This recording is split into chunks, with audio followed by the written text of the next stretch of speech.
सुनबाई, अगं धोंड्याचा महिना अर्धा संपत आला. मी काय बोलले नाही तर तुला बी कळत नाही का? काय झालं सासूबाई? काय झालं?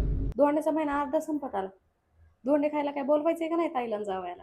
अहो मला वाटलं तुम्ही बोलताल म्हणून मी काय बोलले नाही. अच्छा. हो तुला तर तेवढंच पाहिजे. आणि लेकाला काय म्हणलं तर त्याला बहिणी बाळाला काय करायचं म्हणलं की नको वाटतंय. आणि बायकोला म्हणलं की बरोबर पळू पळू करतंय. आणि आता काय मधूनच बोलतेस का काय? बाहेरून बोलते. आणि आता एक कप चहा घेऊन ये. ठीक है. ठीक आहे चहा. बोल काय ठरवलंय का नाही? का काहीच नाही ठरवलं? ताईंसाठी जोडवे आणि साडी अच्छा. देऊ आणि जावे बापूंसाठी एक घरात ड्रेस आहे तीच देऊ. समझ गया. काय जावे बापूंला घरातला ड्रेस देतेस? काय वाटतंय का गं तुला?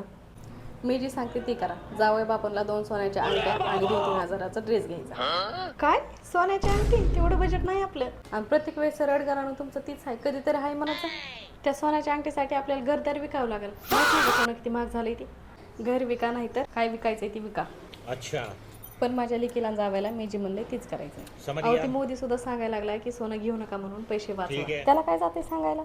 आम्ही नाही करणार तेवढं. तुमच्याकडे पैसे असतील तर तुम्ही करा तुमच्या जावयाला सोनं नाणं. माझ्याकडे कुठं आलंय? जर माझ्याकडे असतं तर मीच नसतं का केलं माझ्या लेकीसाठी आणि जावयासाठी. ताईंसाठी साडी जोडवे आणि जावई बापांसाठी ड्रेस एवढंच करणार आहे. ठीक आहे मग आता तुमच्या नवरा बायकोनं जर हेच ठरवलंय तर आता मी काय बोलू शकते ना? आमचं कोण ऐकते आता? करा कसं करायचंय तसं. आणि त्याच्यात मला बी एक साडी घ्या. तुम्हाला पण घ्यायची का?